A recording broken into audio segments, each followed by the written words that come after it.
The fear of finding oneself alone, that is what they suffer from, and so they don't find themselves at all. Rollo May observed that this fear lies at the root of a great deal of modern unhappiness. In his clinical practice during the 1950s, he repeatedly encountered patients who were not physically isolated, yet complained of a profound emptiness. They maintained relationships, held jobs, and participated in social life, but still experienced a persistent sense of being alone, even in the company of others. May concluded that the central problem was not a lack of people, but a loss of self. When a person no longer knows what they genuinely feel or value beneath the requirements of social performance, ordinary connection becomes insufficient. The relationships remain on the surface because there is less and less of a person present to meet another person in any depth. This condition has only grown more widespread in the decades since May wrote about it. The modern world offers more ways to communicate and more opportunities for social contact than at any previous time in history, yet the reports of emptiness and loneliness continue to increase. It may sound surprising when I say, on the basis of my own clinical practice as well as that of my psychological and psychiatric colleagues, that the chief problem of people in the middle decade of the 20th century is emptiness. May located the source of this emptiness in the gradual replacement of the individual self by social expectation. A person learns early which parts of their character win approval and which provoke rejection. The approved traits are emphasized and woven into a social persona, while the rejected traits are pushed out of sight. Over time, many people come to identify completely with this persona. What begins as a mask worn for others eventually becomes the only self they know. Erich Fromm described the same mechanism from a slightly different angle. He argued that modern individuals often seek security by conforming to the expectations of the group, because standing apart carries the anxiety of being different. Once this conformity becomes habitual, genuine feeling and independent thought are steadily reduced. The result is a person who functions smoothly in social settings, but feels increasingly hollow when the performance ends. The loneliness that follows is not caused by the absence of company. It is caused by the absence of a self that can be known by others or even by oneself. Loneliness does not come from having no people about one, but from being unable to communicate the things that seem important to oneself, or from holding certain views which others find inadmissible. Jung's observation clarifies why increased social contact often fails to resolve the problem. When the aspects of experience that matter most cannot be shared, either because one has lost the language for them, or because one has learned they will not be received, then proximity to others does not produce closeness. The conversation stays on safe, conventional topics while the deeper currents remain private. Over years, this creates a double isolation. One is alone with what matters most, and one is performing a version of oneself that feels increasingly false when alone. Martin Heidegger named the force responsible for this replacement of the authentic self das Man, the anonymous they of social convention. Heidegger wrote that under the influence of das Man, everyone is the other and no one is himself. The individual gradually adopts the thoughts, values, and even emotional reactions that are considered normal, until it becomes difficult to distinguish what belongs to the self and what has been borrowed from the surrounding culture. The persona functions efficiently, but it cannot relieve the loneliness that arises from never having been genuinely met. I'm just a collection of mirrors, reflecting what everyone else expects of me. May recorded this statement from one of his patients as a concise description of a common modern condition. When the self has been reduced to a set of reflections calibrated to gain approval, there is no stable center from which to relate to others.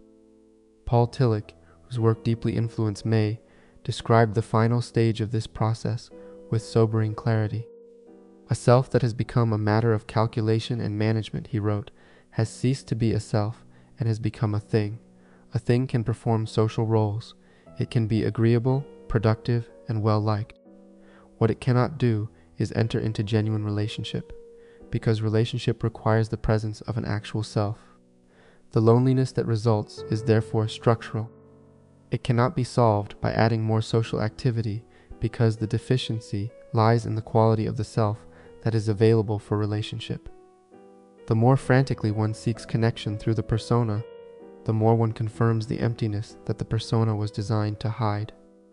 We remain spiritually isolated and at sea, and so we cover up our loneliness by chattering with other people about the things we do have language for.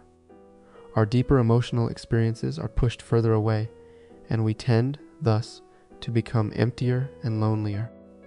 This covering process is one of the central mechanisms that sustains the condition.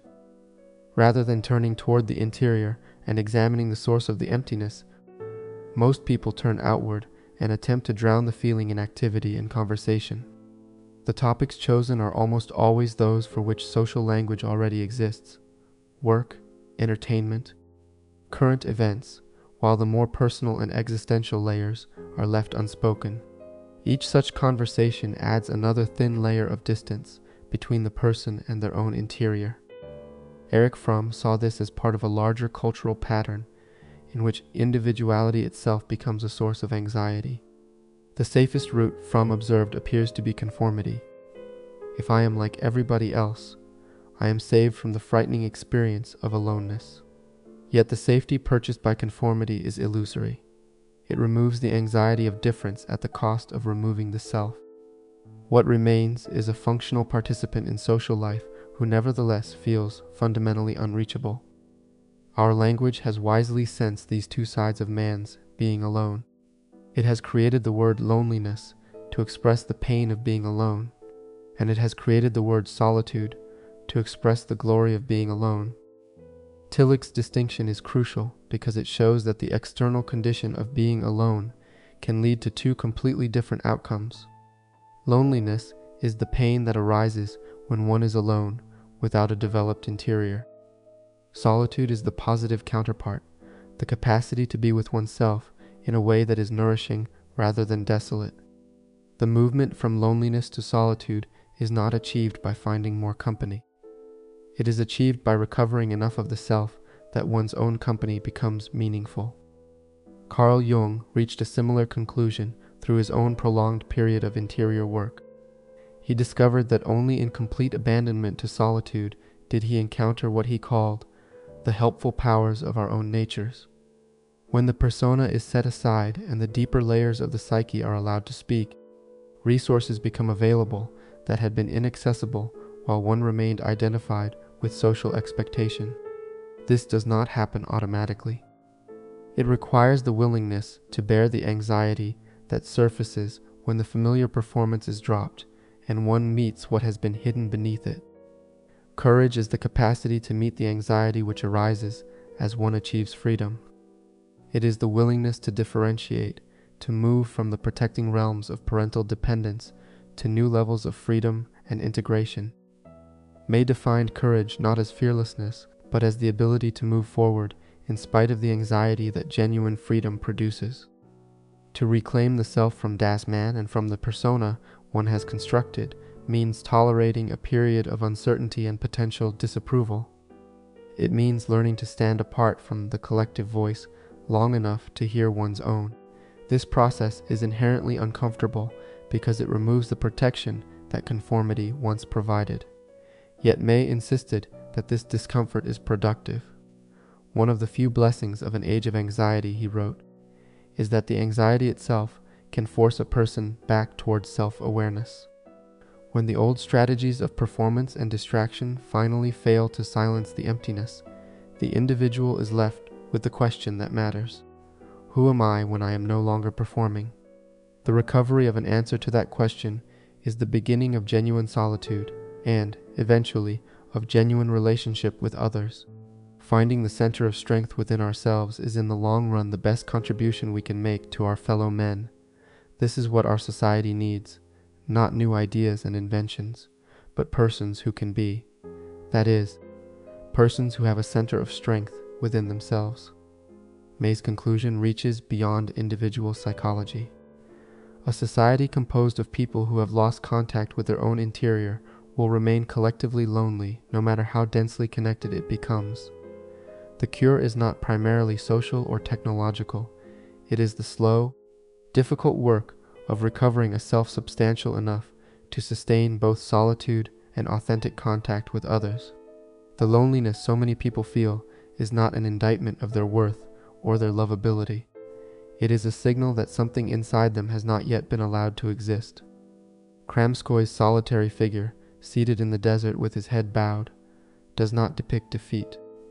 It depicts the moment when the noise has finally grown quiet enough for that signal to be heard.